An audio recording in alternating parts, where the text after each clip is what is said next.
Airing from June of 2012 to February of 2016, a mystery children's show aired on Disney XD. In the show, two twins would be sent to Oregon to spend the summer with their great uncle. It's when they arrive that they find many mysteries surrounding the town that they live in. That being, of course, Gravity Falls. Gravity Falls has always been not only a mystery for the characters in the show, but also for the fans. Though the show itself only lasts 2 or 3 months at canon, it lasted about 4 years for the audience. In these 4 years, many conspiracies and theories flooded the community. People would constantly rewatch the episodes or replay the intro slowed down, simple stuff like that to catch on to the small secrets that were snuck into the production of the show. Theories ran wild, and it was around the time that Theorizing online was insanely popular. One that makes me laugh in retrospect is this video that debunks the Stanford theory, basically claiming that the popular theory of Stanford having a twin brother is wrong. Of course, if you finish the show, you'll know that it was in fact true. To be fair, even the show knew that the twin theory existed and mocked the twist aspect of it, so seeing people not believing it at all made total sense. You had a twin brother all along? However, looking at these old theories is of course laughable now. We know everything about Gravity Falls, so theories we know aren't accurate anymore will make us giggle. After all, we don't really have anything left to delve into. That was, at least, until late July of this year. Over a decade from its initial release, and 8 years after the end of Gravity Falls, a book was released, the Book of Bill. Since the end of Gravity Falls, theorists have conspired and wondered about Bill's demise. Has he truly been defeated and killed, or is he still out there? With the semi-ARG event of the CIPHER hunt, it was pretty much confirmed but also not confirmed that CIPHER was still, in fact, alive. We just never really understood how, not until the release of the Book of Bill. With its cryptic pages, higher age rating, a website with a passcode, and even analog horror-esque videos, just so much has happened. And all of it happened within a week. That's why we'll be investigating what has happened so far in the Book of Bill, the website, the videos, the missing person, and so much more. Before we start the video, I have a few things to say. Obviously, I updated my sprites. If you're not subscribed but you recognize these ones, that's me. I thought I'd update them because I want to look more accurate to how I do in real life. And plus, my hair grew, so... Aside from that, I'll do my basic plug. I don't have any sponsors still, oops, but I do have a Discord server, which is insanely rad. It seems to have mainly become an art server, which is also pretty rad, but it's mostly for anything. The main purpose of it is to connect with me and anyone who enjoys my content, but sharing any of your creations is a pretty cool thing you can do there too. Lots of wonderful creators are in the server, and you might find some wonderful friends there. Apart from that, I've also got this KOFI page. I haven't really been paid for the better part of 8 months, so you know, a coffee here or there would actually be really nice for little old me. Other than that, I've not much left to say, so let's get to exploring the mysteries in the Book of Bill.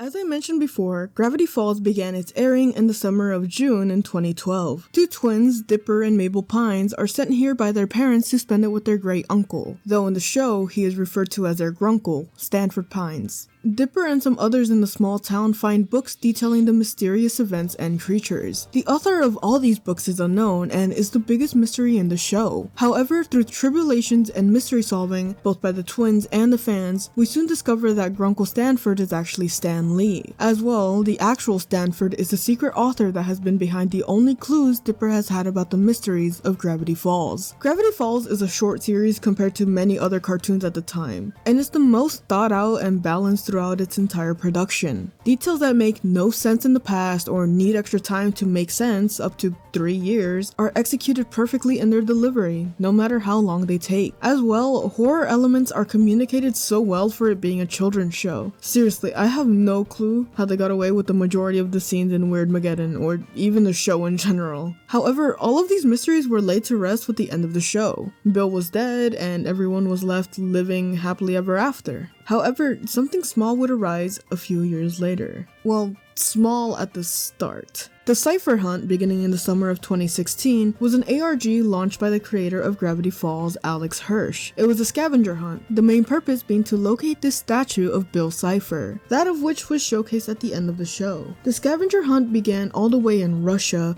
moving to Japan, and then California and Oregon. It ended in Oregon, the state where Gravity Falls is located in the show. The CIPHER hunt was wild and adventurous, though pretty chaotic too. However, in the end, the statue was found. Whilst being moved many times after being located both by police, property owners, and others, it was officially situated at Confusion Hill, California. Confusion Hill is actually the place that inspired the Mystery Shack, so appropriately named location-wise and thematically, it's been there ever since. If you want to be better immersed into the adventure that was CIPHER Hunt, you can watch this video by Blame It On George. However, the main thing CIPHER Hunt brought was a return of theorizing. From decoding languages to alphabetical cipher wheels, it was the same stuff that the fandom went through when the show was airing. And even after the hunt ended, people began to wonder, what was the situation with Bill Cipher really? Theories continued for 8 years, only clues we had being some tweets and pages from books, but that was all. For Bill's fate, we didn't actually know. However, on July 23rd of 2024, we would have the most concrete source to tell us what happened to him. That source being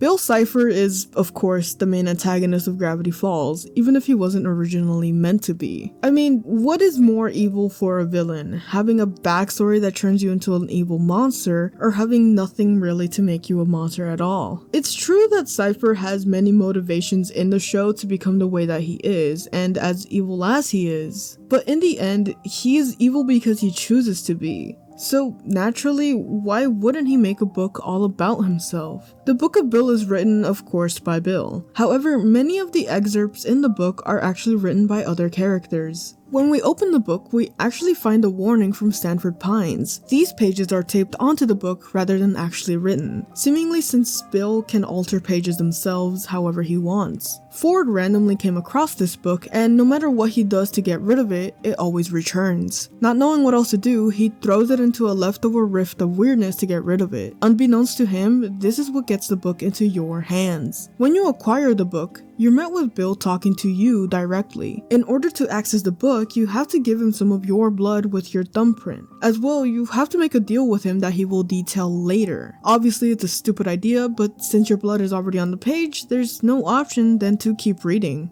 Ford mentions that the book will change and develop depending on the person reading it, and we can see this through how visually appealing the book is. I originally wanted to get through this as an audiobook, but I'm very glad that wasn't an option. Without the visuals, this book can't really be experienced to its fullest. Naturally, just starting the book, we know that Bill is alive. The explanation for his existence lies within the immortality of ideas, a concept as old as time. Because he is an idea and not mortal, he never truly died. Due to this, he now has created this book full of things just about him. Throughout the book, a ton of weird things happen. He explores your mind, telling you to rip a dollar bill in half. Of course, you don't, since why would you? He believes this to be a weakness in the perception of the universe. As well, he shows an elf that will die the moment you turn the page, and of course, you turn that page. The book is filled with many of these odd events, but that's not the main focus of the book as a whole. The great mystery, of course, is still, how is Bill alive? Yet this book isn't about that at all. He mentioned it vaguely with his whole a concept can die thing, but never again. Instead, Bill just goes on and on and on about, well, himself. He explains his past, his life, and his interest. As well, he details other monsters, the concept of life and death, heaven and hell, aliens, the past of the Stan twins, the Great Gatsby, Dipper's internet history, and wait, none of this actually matters. What is there in this book, really? It's not until you reach near the end of the book that you're actually told this directly. The book knows it's a bunch of useless nonsense. Bill's plan was to distract you with all this mindless information while he's been inside your mind, rewiring it to be just the way he likes it. He plans to use you as a vessel to restart Weirdmageddon. He knows you'll submit as he's rid your brain of all hesitance and pumped up your impulsivity. However, the Pines family one-ups him once again. At the end of the book, both sets of twins have taped down more pages that were made to discourage you from assisting Bill. Though Mabel, Dipper, and Ford make somewhat sillier cases to convince you, it's oddly Stanley's that is the most powerful. Summed up at the end of his first page, he gives his insights as a con man himself. If a deal is too good to be true, that's because it is. What seems to break you free directly from whatever trance Bill has you in is the postscripts of his letters. He included 2 of them, oddly enough. The first is to taunt Bill. If Bill is so smart,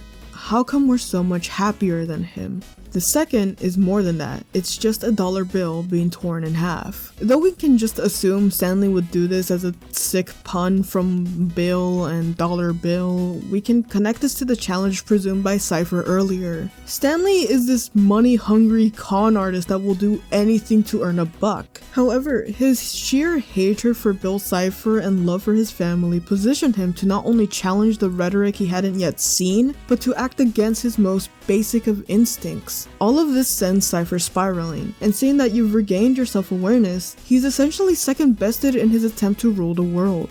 Once again, he's been bested by the inferior Stan. He's been killed twice. However, again, CIPHER isn't dead. He wasn't dead then, and he isn't now. So where is he?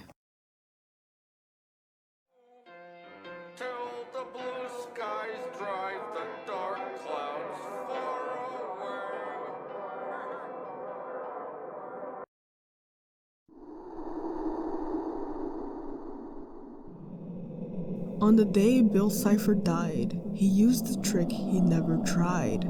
Shattered, broken, not yet dead, CIPHER left the con man's head. A desperate plea, some panicked prayers to meet the frilly guy upstairs. In a tank outside of space, the opposites met face to face. Just one shot to live again, he pled his case to his old friend. Look, from one god to another, who cares I tried to kill those brothers? They're all ants, it's all a game. Let's press restart and try again. I'm too cool and fun to die, just give this angle one more try. The axe sighed in a knowing way. He expected this was what Bill'd say. You cannot regrow through denial. You'll have to face my hardest trial. See my program to the end, then you may live yet again. Am I fighting demons? Eating ghosts? You're getting what you need the most. One way to absolve your crimes, to change your form, will take some time. Bill could not believe his luck. This salamander was a schmuck. Easier than he ever thought it, he faked remorse. The guppy bought it. In combat, Bill was undefeated.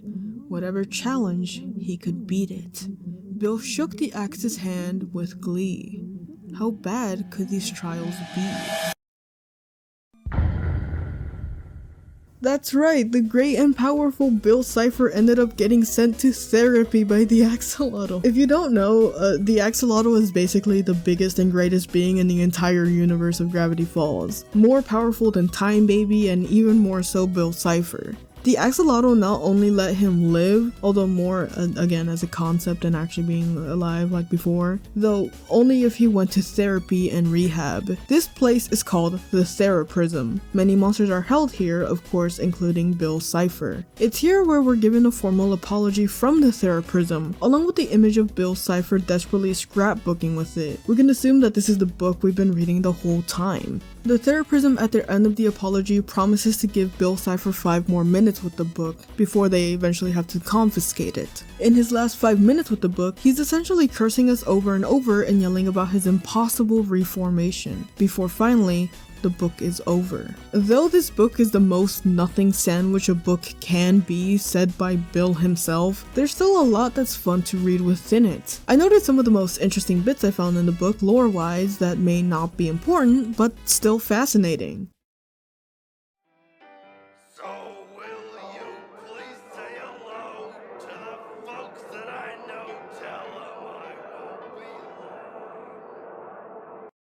Of course, there's all of the Gatsby stuff. At the beginning of the book, he showcases 2 pages containing his strengths and weaknesses. But when you turn to his weaknesses, he becomes enraged. He yells and curses you out before suddenly yelling at you to get Gatsby'd.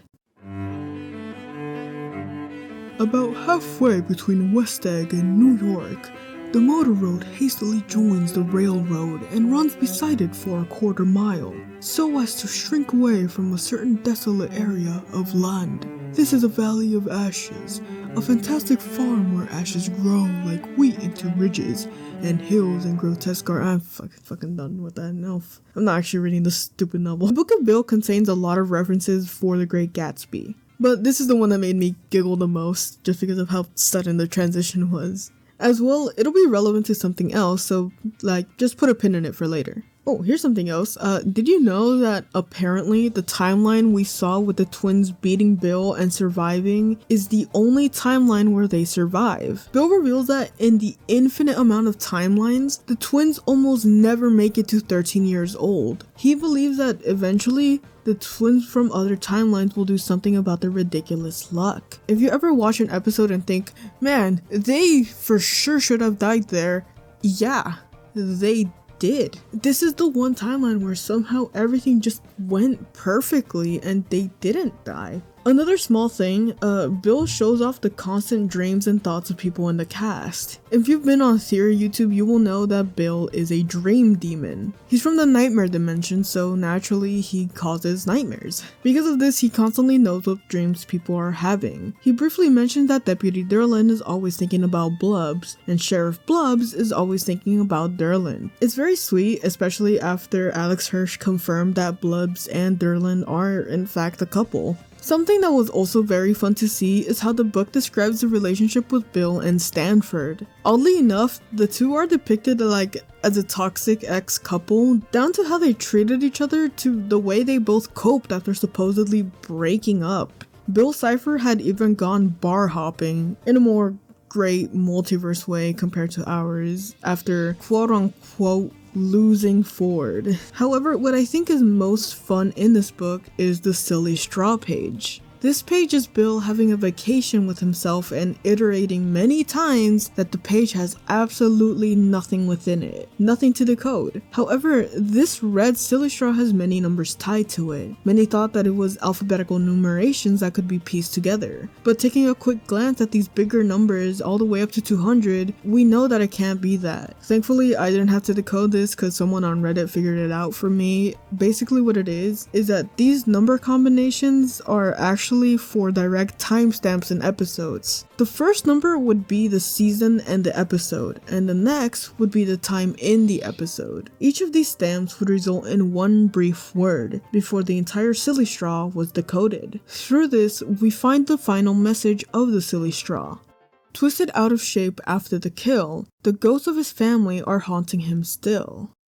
As I mentioned earlier, Bill talks about his past. He shows this cute baby photo of himself and explains his dimension a little bit more. He explains that he's from the 2nd dimension, but he himself was somehow able to see the 3rd dimension. In his attempts to free his entire dimension from 2D, especially himself, he accidentally murdered everyone within it and destroyed it entirely. When he tries to recount that day, he becomes muddied and unable to get the words out. Bill is often trying to gain the reader's sympathy, so because of this, a lot of people think that this is just him faking it and just trying to be charismatic. But I wonder truly if Bill understands the concept of loss and grief. He represses these memories and is obviously bothered by it, but he's also carefully feeding them to the reader for sympathy points. Whatever you think he's trying to gain from it, it sure works to gain a lot of favor from fans. There's a lot of other fun stuff in the book, little things that bring charisma and fun, but there's something more important that should be explored. At the beginning, Bill is beginning to introduce all of us to his book. He wanted to be in his perfect image, so he scraps one that is presented as the usual hardcover English class requisite book cover page. However, there's many Easter eggs to explore on this page. Of course, he credits himself for absolutely every single thing on here, being the self-gratifying being that he is. He replaces all rights reserved to all wrongs reserved, and all the terms in the address include Bill in some manner. However, the most important thing on this page is a link at the bottom. They'll be happy to know that as you saw me go, I was screaming this song. This is not a website.com. Not to be confused with notawebsite.com. Though it was seen as a silly gag at first, it has become one of the most curious mysteries in the fandom since Cypher Hunt. First, we are presented with the screen to input a code. This screen is made to mimic the password screen that Dipper saw when he obtained the supposed author's lost laptop. In the episode Sock Opera, Cypher tricks him into a deal and smashes it. However, we now have that ability to solve it. Bill's book has a small part where you're able to solve riddles and puzzles, though he will call you gullible if you actually spend time trying to solve them. Another one of his little universe's meaningless concept things. Yet, question 7 actually contains the answer to this website. This riddle is one of those eye things where you can bend the screen and like you hold it up to your eye really close and it'll like bend to, yeah, you get it. I don't know if I can really edit that, so I'm just gonna tell you what it is after I held it up to my eyes. It says, need a password, fine, I'll talk. It's the name of the eyeball doc. As I mentioned earlier, The Great Gatsby is mentioned very often in this book.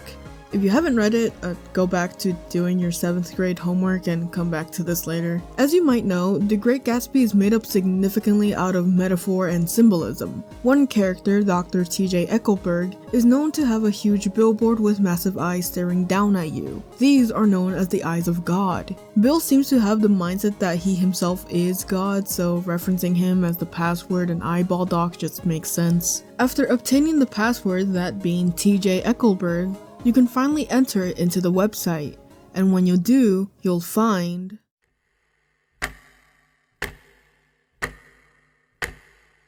a timer with a triangle, one that's counting down to June 30th, 12 p.m. PST. This was made to only reveal a week after the book was released, so naturally this excited fans to no end. People waited with bated breath to see what this was. Was Bill truly brought back fully? Would there be more to unveil? It was all so exciting, so sudden, and just so soon. Not even a few days after it was discovered, the countdown ended. People saw the timer end and eagerly refreshed the page. However... Oops, the Mystery Shack is currently experiencing some delays, dude. Please bear with us as we try to figure out which wire goes where. This is what the countdown led to. Seuss holding a few wires and rambling non-stop about random things. Whenever you'd click on him, he'd say something new. Believe it or not, eventually he'd recommend you some wonderful literature, which, of course, was a whole PDF copy of The Great Gatsby. Shocker. While we're at it, here are all of the text options he gives you since I found them pretty funny. Let's see. The blue wire is connected to the hip bone. So what I want to know is, why are cryptic riddles always written down on tattered yellow parchment? Get some normal paper, dude. In the meantime, experience some soothing tunes while you wait. They drown out the rage, dude. I tried to explain to Mr. Pines how to open a PDF one time. He got so angry and confused that he punched through my Funko shelf. Many brave Funkos were lost that day. My favorite Otter Pop is Sir Isaac Lime, but Louis Blue was pretty cool too. Which is your favorite Otter Pop? Sound off in the chat. If the Icy Bear was real, I wonder if he'd be my friend. Hopefully nobody was expecting anything too crazy. Hey dude, did you know that computers are filled with ghouls? That's a fact. I'm gonna watch you. You're the website now, dude.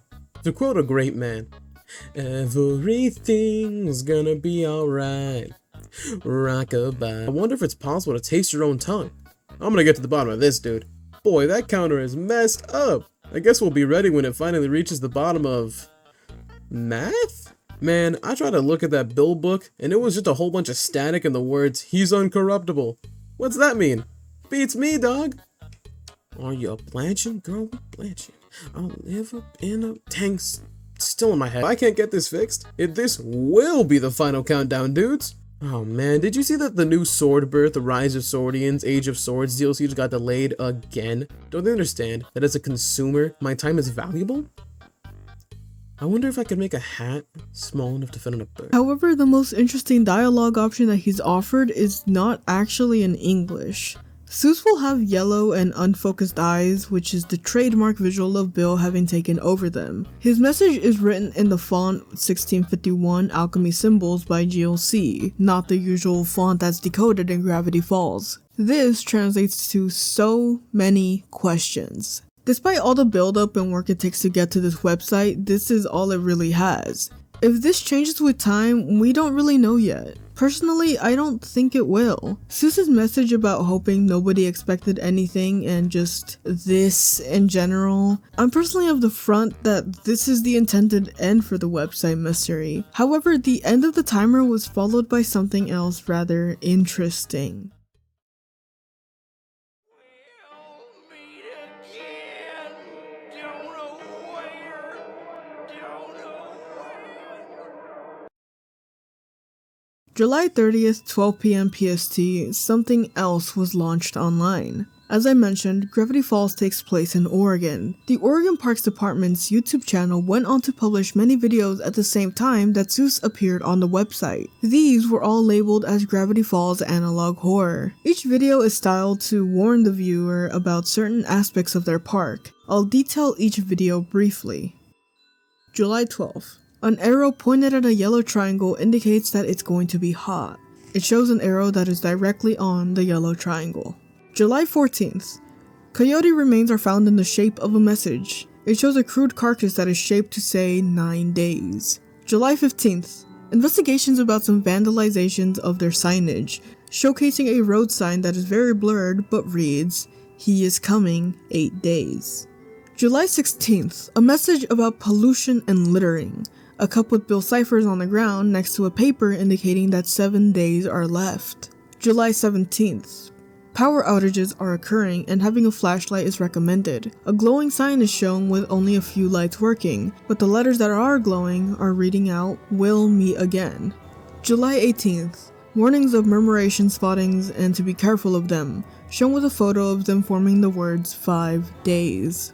July 19th. Reporter warns to use mosquito repellent since they've been picked immensely by them. The pics on their arms blurrily read the words 4 days. July 21st. All the videos so far have had the opening animation for the Oregon Parks Department and a narrator, but this one has neither of them. It simply reads out text. There's something wrong with this book. It hasn't been acting the way books are supposed to act. Then, 2 images are shown depicting the book of Bill. The second image almost appears to be glowing on the newer pages. They go on to state, "My camera keeps turning off when I try to capture it, but I swear the pages are changing." They then show the first page of Bill speaking within the book. Who's trying to mess with me? Is this a practical joke or what? July 20th. Yes, the 21st came out before the 20th, but also these were all released at the same time, so it could have just been like a mix-up, but let's just assume that it was on purpose. The narrator takes a walk in the woods and showcases a TikTok. Though the username is too blurry to read, it's the Book of Bill filled with small beige pellets. Some believe that these are deer teeth. I did some sleuthing and I found the actual video without it being blurred, so here it is, I guess.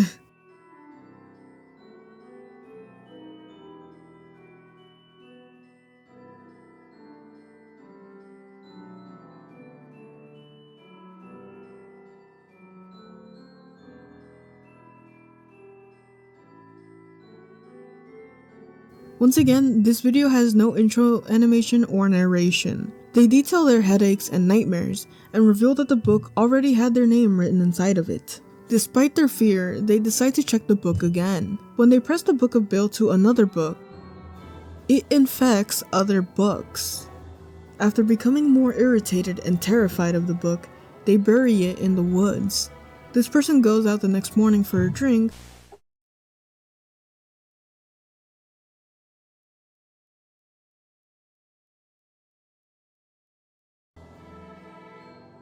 They panic even more. They drink even more. They decide that the only way to rid of this book is with fire. They give a brief apology to Smokey and take a photo of the book in front of the Smokey Bear. Unrelated, this is like the funniest image I've seen in my entire life, just because like this video was so loud and it scared me so bad, and then the end is just this stupid fucking bear looking at me. July 23rd. This video has its intro back but no narration. It's immediately showcasing the Book of Bill being lit on fire and burned. They express relief and return to camp to clean just to find these torn pages reading a message. You shouldn't have done that. This is followed with loud noises and flashing images of Bill's cipher and other incoherent messages. July 24th.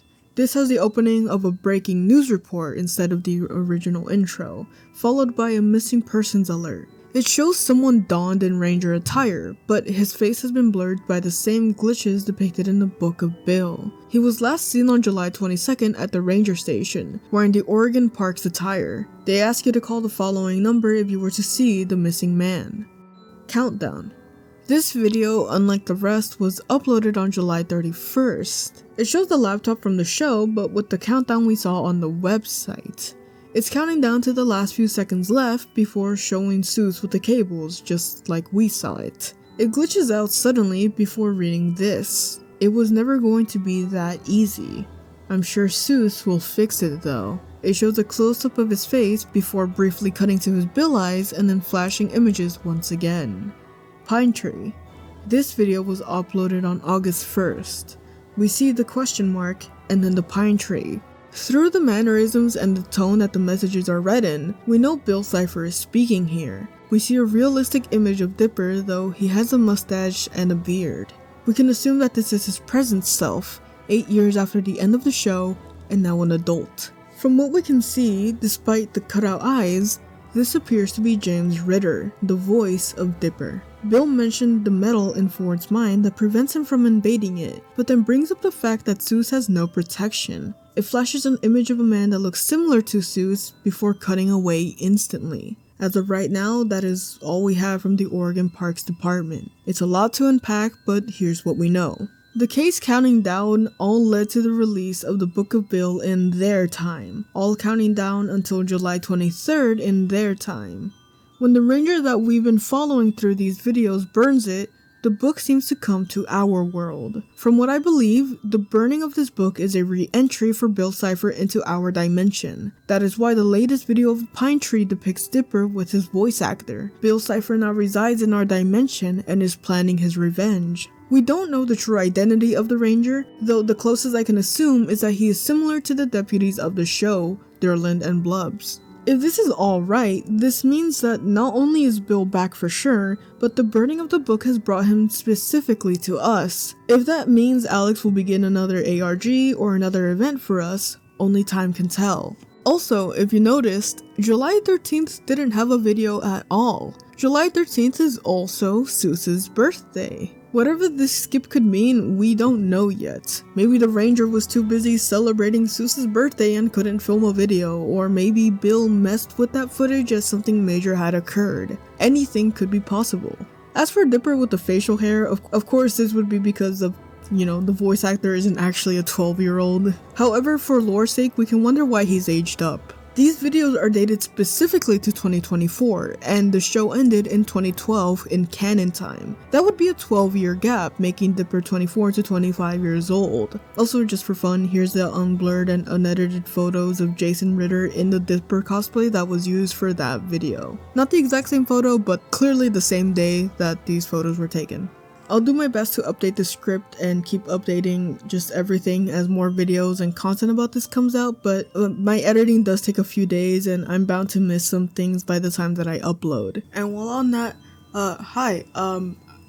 I'm about to finish editing, and since it's the day before the upload, this will be like the most up-to-date thing for the video. So since I filmed the audio, 3 more videos came out. So the first video to come out since I filmed is a video called Time. It shows a message in the cipher code, such as the website, and this translates to lost files. Then it's followed with a message saying it's almost time. People believe that this means that it's about to be time for the website's timer to actually be done for real and for Zeus to, get out the way.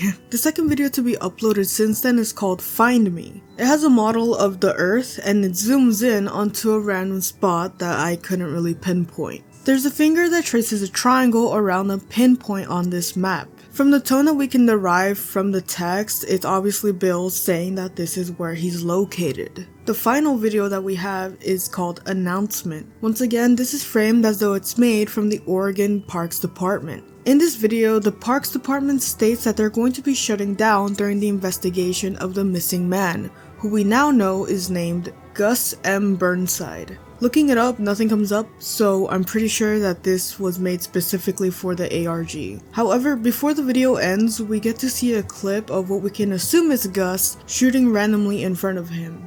We can vaguely see a yellow triangle before it cuts out. And it's the most that I can update it since this last video came out literally like 30 minutes ago. So, hopefully nothing super big happens after this video.